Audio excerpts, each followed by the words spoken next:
Before you judge me, let me tell you how I got here. On my 62nd birthday, I thought I was going out to lunch. I wore my best cardigan and even styled my hair. Instead of cake and laughter, I was handed a suitcase and abandoned. That was just the beginning. If you think betrayal only comes from strangers, wait until it wears your last name. They say a mother's love is unconditional, patient, forgiving, eternal. I believe that. I lived that. Every scraped knee, every sleepless night, every school play. I was there for James, my only son. I woke up on my birthday with a flutter in my chest. That familiar warmth of anticipation. 62. Alone in my modest house in Dayton, Ohio, but hopeful. James hadn't called much lately. Said work was hectic, that things with his wife Vanessa were tense. But surely he'd show up today. I made blueberry pancakes, his favorite since childhood. Set 2 plates out, 2 mugs. By noon, I was still alone. My heart sank a little, but I refused to spiral. I checked my phone a dozen times, reread old texts just to feel some connection. At 3 p.m., the doorbell rang. I opened it to see James standing there with that boyish grin he used to wear when he wanted something. "Happy birthday, Mom," he said, holding a small grocery store bouquet. I smiled through the sting in my chest and hugged him tight. "You came?" "Of course," he said, patting my back stiffly. "Get dressed. I made lunch reservations." I didn't even question it. I grabbed my coat, a little purse, slid on the shoes that always pinched my toes but looked nice. I felt giddy, like a girl going to prom, but we didn't drive toward downtown or any restaurant I recognized. We pulled into a place with a long driveway lined with maple trees whose leaves had turned ashen gold and red. I looked up at the sign and felt my stomach twist. Willow Pines Senior Living Facility. "James, what is this?" He cleared his throat. "Mom, we need to talk. This isn't safe anymore." "What isn't safe?" I snapped. "You living alone, with your memory lapses." "What memory lapses?" He kept talking. "I found a great place. It's safe, comfortable. You'll have people your age, activities." I laughed. That bitter kind of laugh that doesn't feel like laughing at all. "You're kidding. You brought me here on my birthday." He got out of the car. "Let's go inside." I refused to move. That's when he opened the trunk. My suitcase was already packed. I stared at it, frozen. "You went through my things," he sighed. "Don't make this harder than it needs to be." Inside, it felt like time had stopped. Smiling faces at reception. The smell of antiseptic and overcooked vegetables. He handed over papers, legal papers, a transfer of power of attorney. My name, his signature. Done. I didn't cry then. Not yet. I let them lead me to a room with beige walls, an adjustable bed and a small window facing a brick wall. My birthday gift. I sat on the edge of the bed with my coat still on, feeling the cold seep through my bones.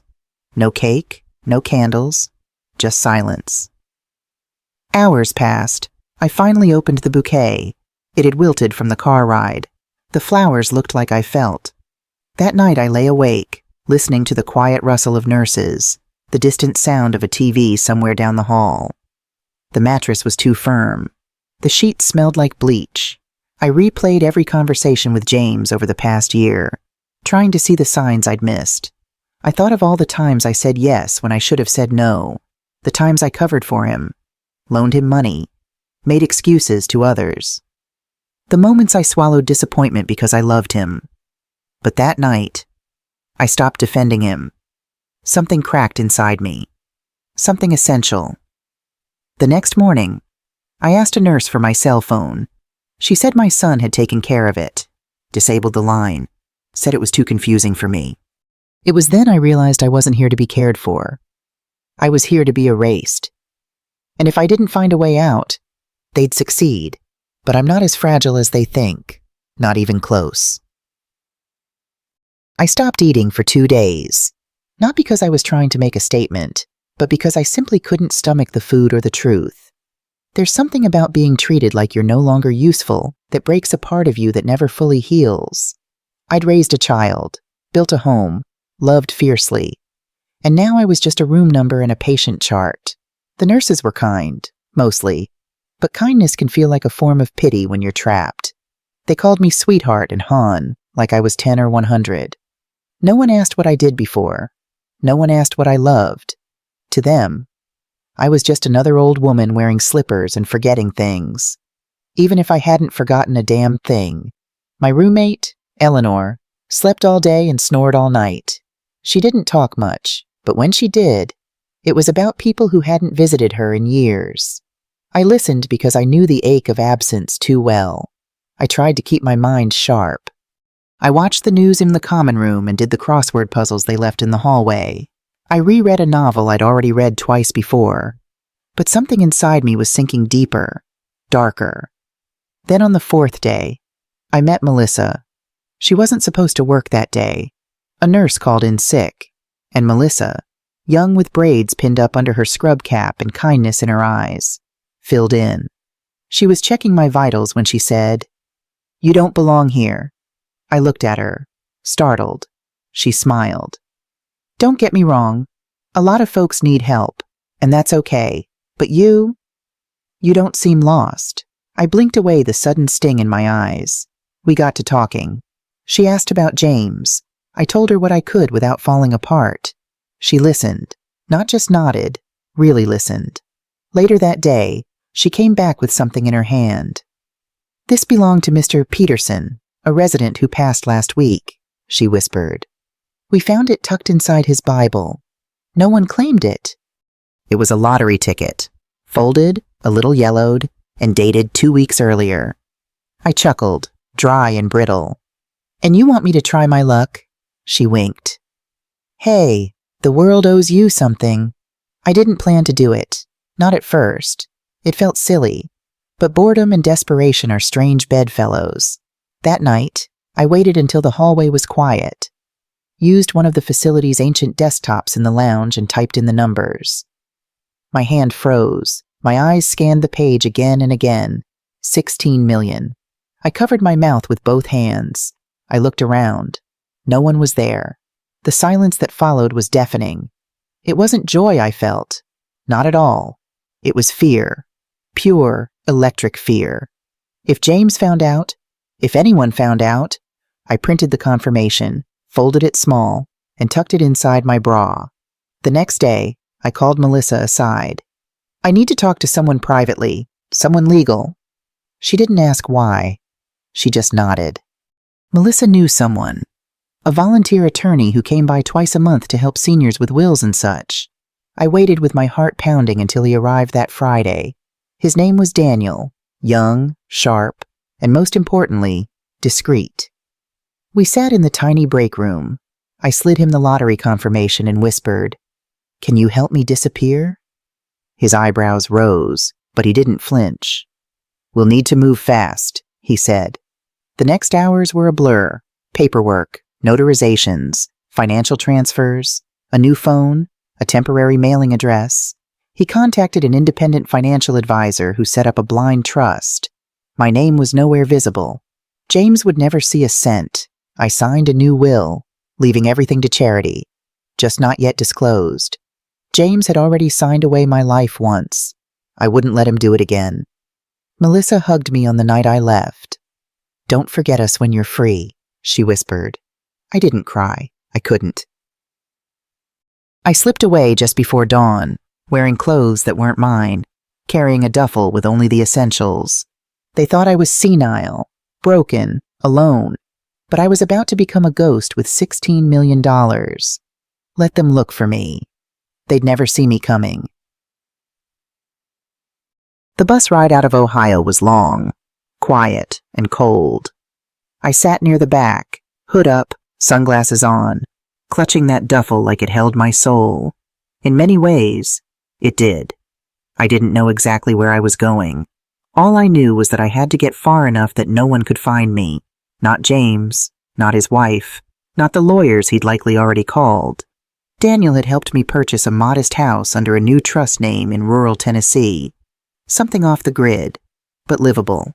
No cameras, no neighbors too close. just enough distance between me and the life I was leaving behind. When we crossed the Kentucky border, I exhaled for the first time in hours. Freedom had a taste, and it wasn't sweet. It was metallic, like blood and fear. The house was nothing fancy, a single-story brick structure with chipped paint and a crooked mailbox, but it had a working heater, clean water, and most importantly, silence. Not the kind you get in a nursing home, surrounded by people who've given up. This was the kind of silence that let you breathe. The next few days, I lived like a shadow. I cooked simple meals, walked to the mailbox, sat on the porch wrapped in an old quilt, watching the wind carry dead leaves across the yard. I checked the news obsessively, half expecting my name to appear in bold letters.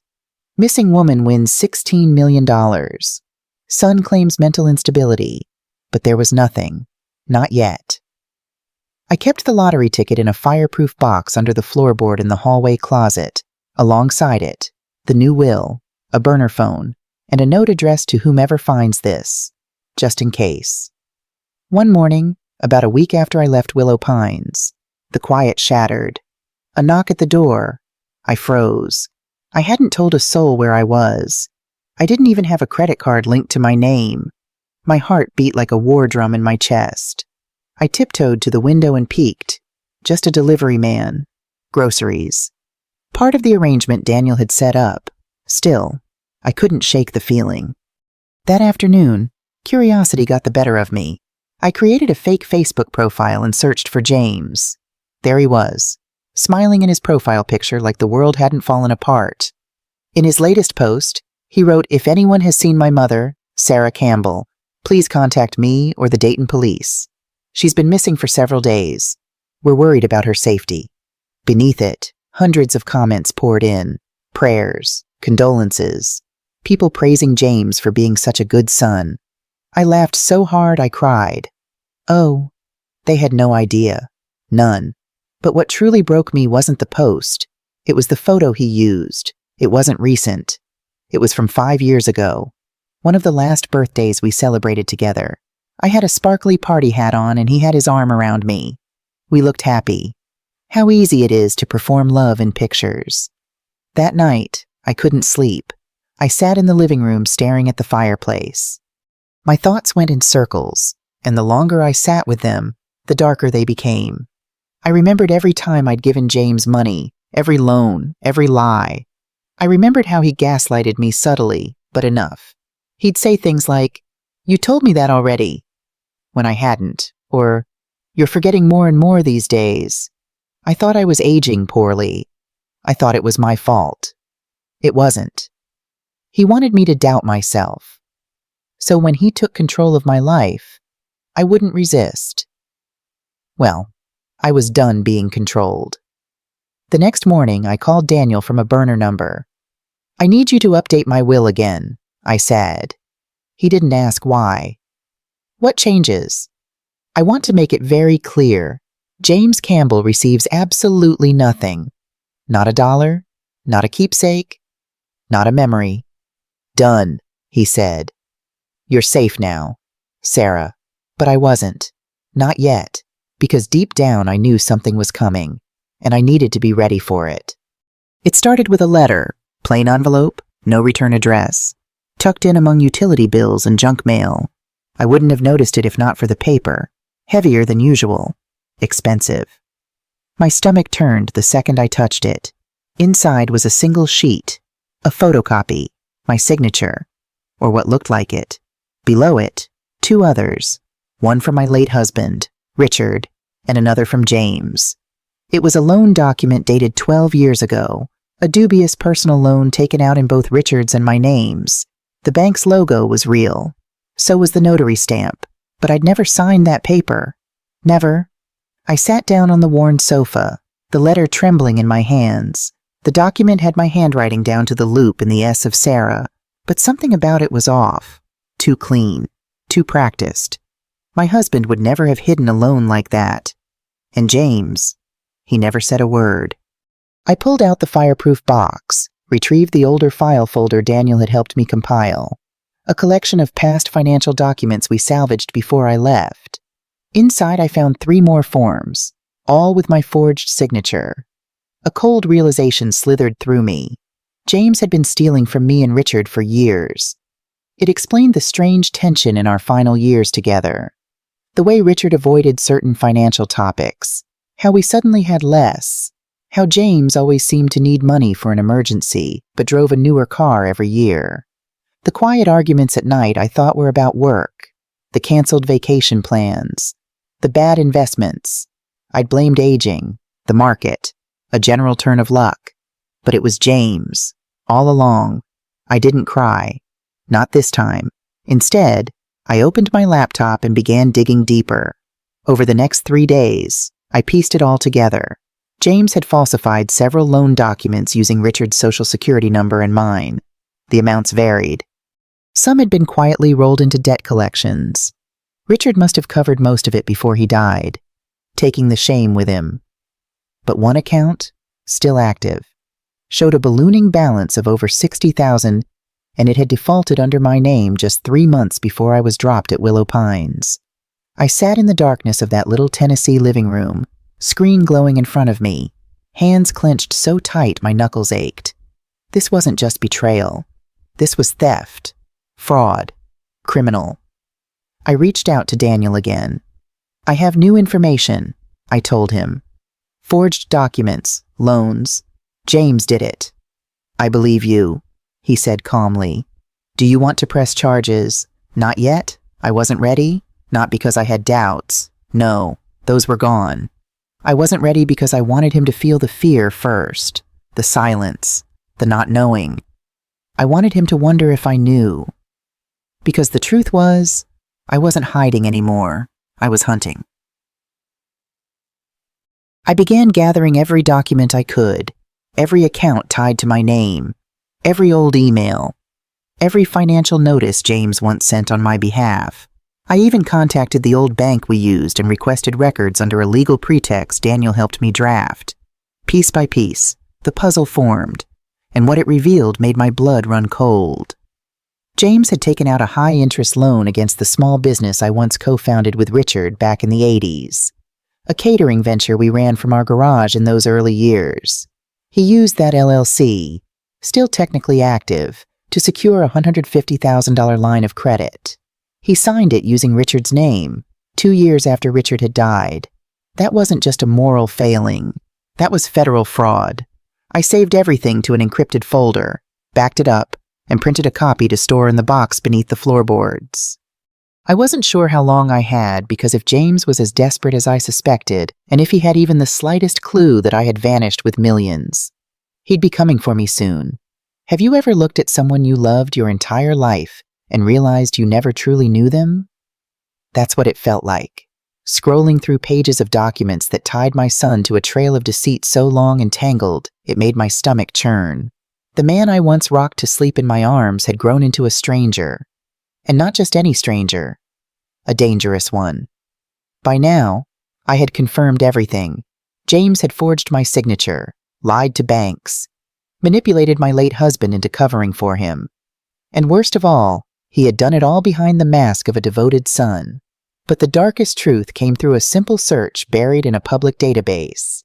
With a little help from Daniel's access, I found it.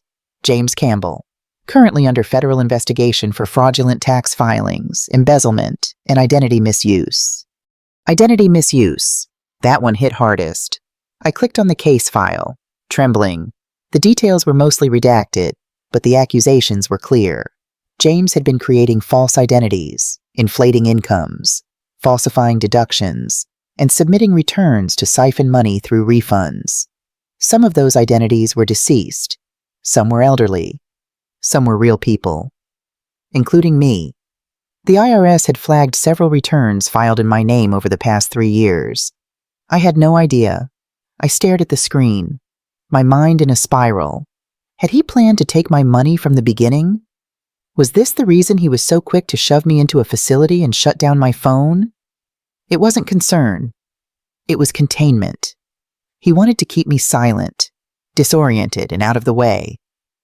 I pushed back from the desk, pacing the narrow living room, one hand on my chest to quiet the tremors. My own son had weaponized my identity, used my name as a tool for his schemes, and when the heat came down, he'd planned to put me away like a loose end in a messy story. Only now, I wasn't just a loose end. I was the one holding the thread.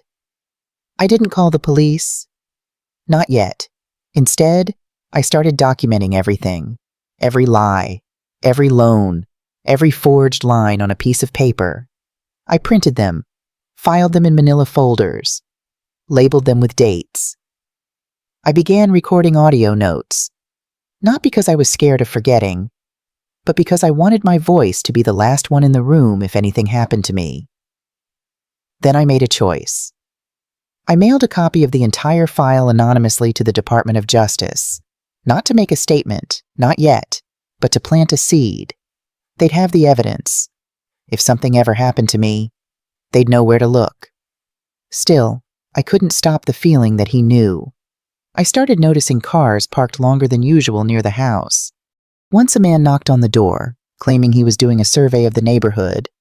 I didn't open it, just watched from behind the curtain, phone in hand. Every knock, every ring, made me jump. And still, I didn't run. Not this time. I made another call to Daniel. We need to finalize the trust, I told him. The will, too. I want everything protected. He agreed. We set it all up in my new name with layers of legal insulation. If James ever tried to claim a cent, he'd be bounced out of every court in the country.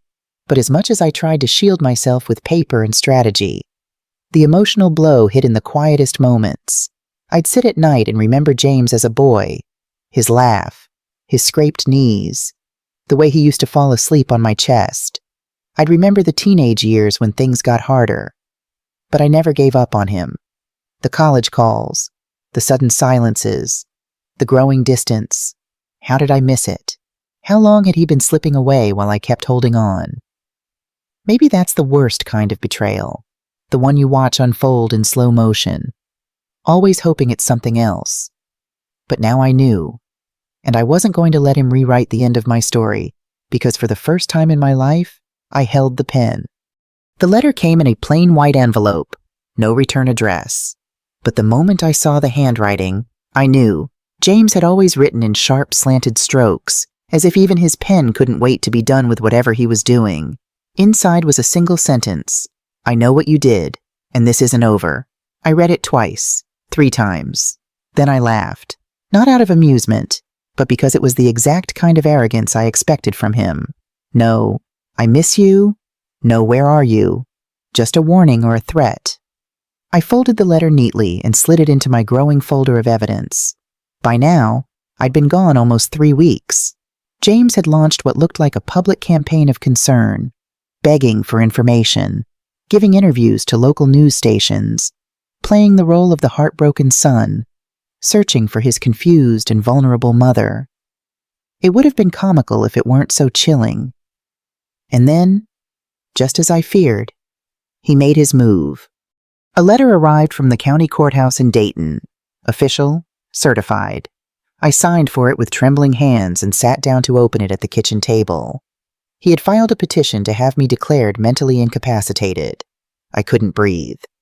The document included statements from 2 people claiming I'd shown erratic and confused behavior over the past year. One was a former neighbor, the other his old college friend, someone I barely knew. James's lawyer had submitted audio clips, too, snippets of old voicemails I'd left when I was distressed, lonely, or simply venting, chopped and edited. They made me sound unwell, unstable. He even attached a letter from a psychiatrist, one I'd never met, claiming concern over my disappearing and paranoid behavior. They wanted the court to freeze my accounts, to seize control of the trust, to drag me back. I felt like the air had been punched from my lungs. Daniel came that same night. He read everything, his expression unreadable. "We've got work to do," he finally said. "But Sarah, you need to be calm. You need to stay sharp. They're counting on panic." I nodded, too numb to cry. The next few days moved like a storm. Daniel contacted an experienced litigator to help us prepare. We gathered documents, video calls, financial logs, even a data journal to prove I had been of sound mind every day since I left. We scheduled an independent psychiatric evaluation. The doctor, a kind woman named Dr. Martinez, came to the house and spent 3 hours with me. She asked about my childhood, my late husband, James. I told her everything. She didn't pity me. She listened. She asked real questions. And when she left, she touched my hand and said, "You're the most lucid person I've seen this week." It felt like the first breath I'd taken in days. Still, the pressure mounted. News of the hearing leaked. The internet, which had briefly sympathized with James's missing mother saga, began to shift. Questions arose.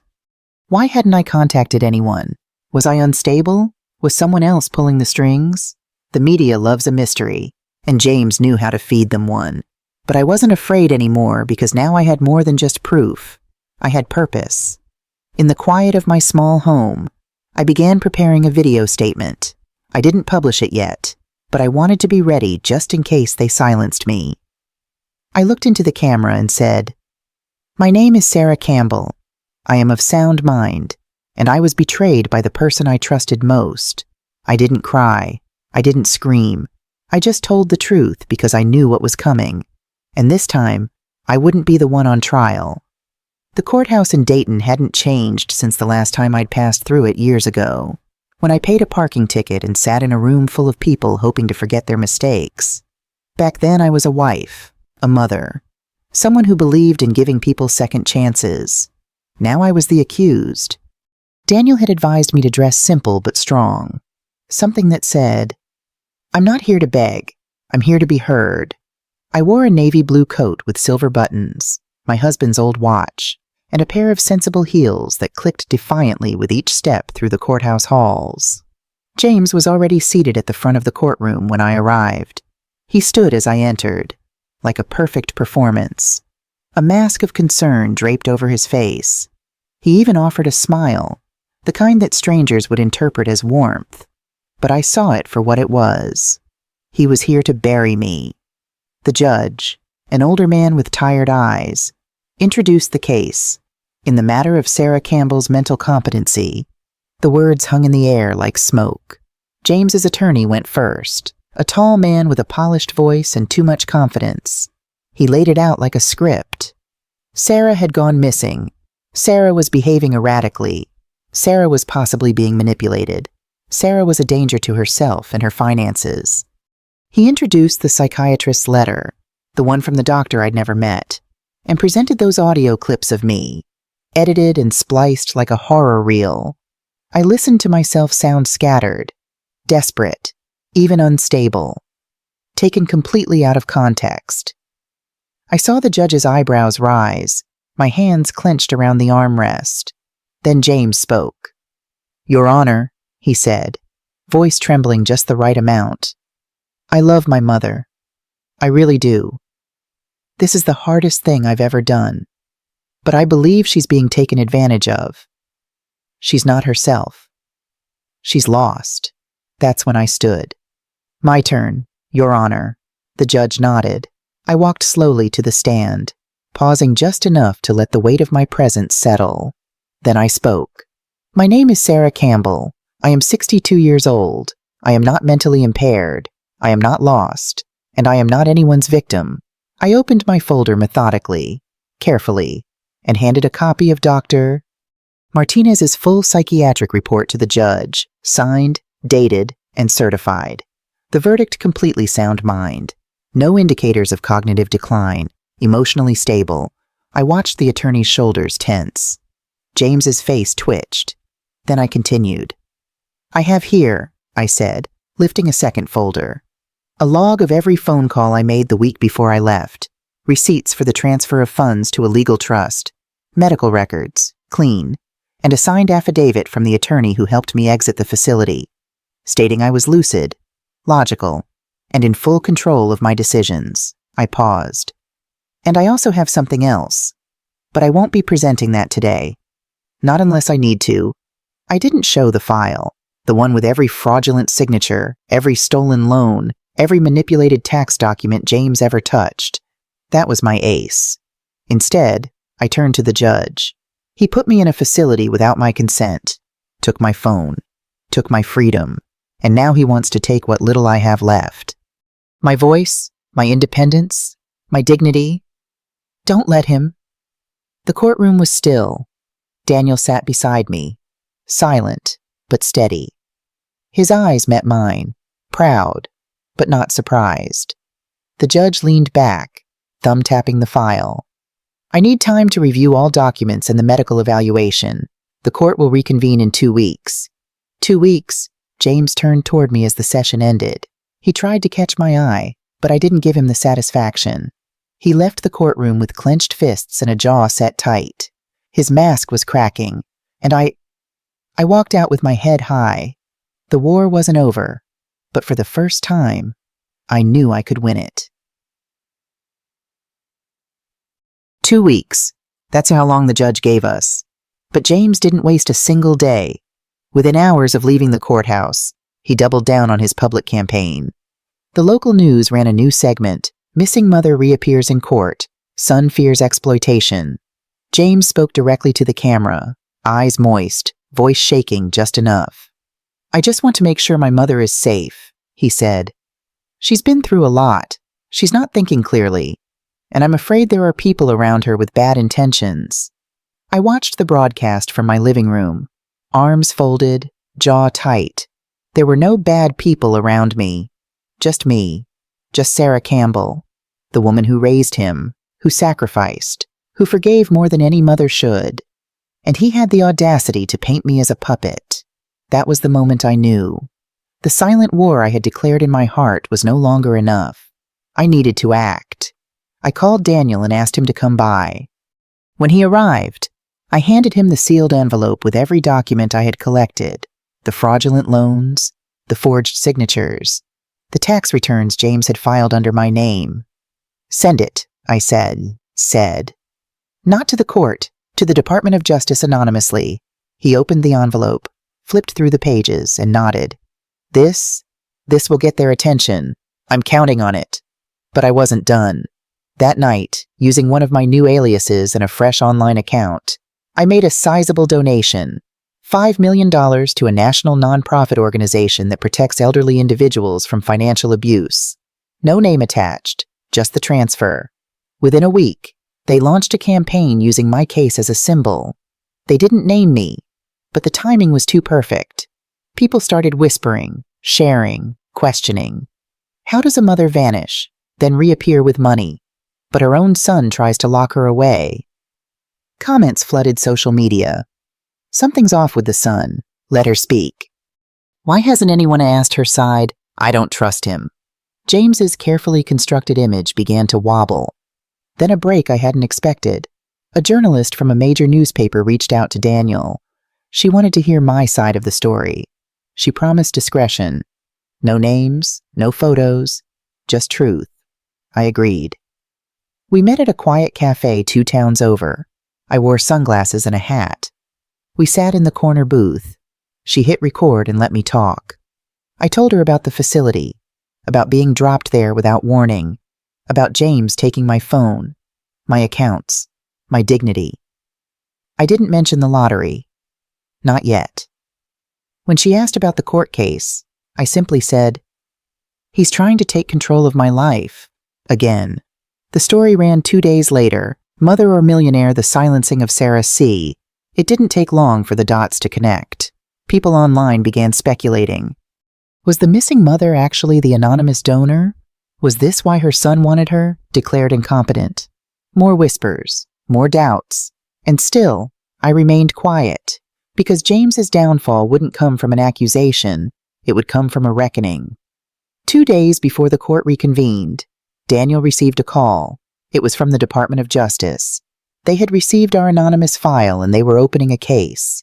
James didn't know it yet, but while he was building a castle of lies in courtrooms and cameras, I was setting fire to the foundation. And the flames were getting higher. The second hearing felt colder. Not because of the weather, though the Tennessee wind had turned cruel that week, but because something had shifted in the air around us. James walked into the courtroom looking less confident this time. His shoulders weren't quite as high. His lawyer whispered urgently as they took their seats. They'd seen the article. They'd seen the shift online. They were feeling the cracks. I sat calmly, my folder of documents neatly tucked into my lap. I wasn't afraid anymore. I was angry. Not the kind of anger that lashes out, but the kind that sharpens into precision. This time, we went first. Daniel opened with a statement that silenced the courtroom.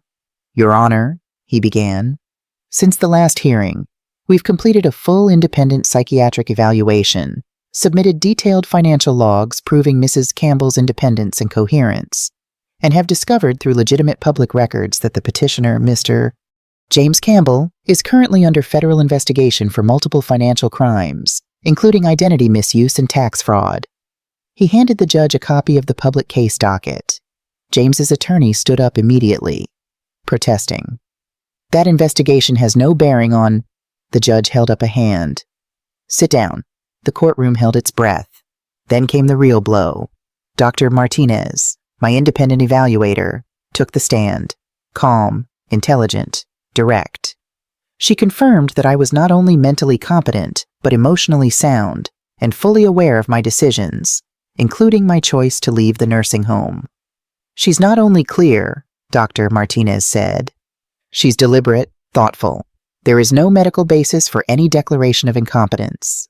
I looked at James then. His hands were gripping the table so tightly his knuckles were white. His mask, that carefully constructed facade of concern, was unraveling by the second. Daniel then presented our final piece of evidence, a timeline. It showed exactly when James attempted to seize control of my accounts and how that perfectly coincided with large withdrawals he made from his own failing business. Coincidence, hardly. The judge reviewed everything in silence. James was offered the opportunity to respond. He stood, his voice cracked. "My mother is sick. She's clearly being manipulated by someone. She wouldn't act like this unless she was confused or unstable. This isn't her." I stood then, and I faced him directly. "I am her," I said. Everyone went still. "I am the woman who stayed up with you when you had the flu at age 6, who gave up vacations, who pawned jewelry to pay for your college classes, who cooked your favorite meal even when I couldn't afford groceries for myself. I am her. And you left me in a facility like I was nothing." I turned to the judge. "And now, Your Honor, I ask you to let me prove that I am not nothing." The judge leaned forward, steepled his fingers, and spoke slowly. "Mrs. Campbell, based on the overwhelming evidence provided, your psychiatric evaluation, and the inconsistencies in the petitioner's claims, I am dismissing this case. Your financial accounts and personal autonomy are fully restored. This court recognizes you as competent and independent."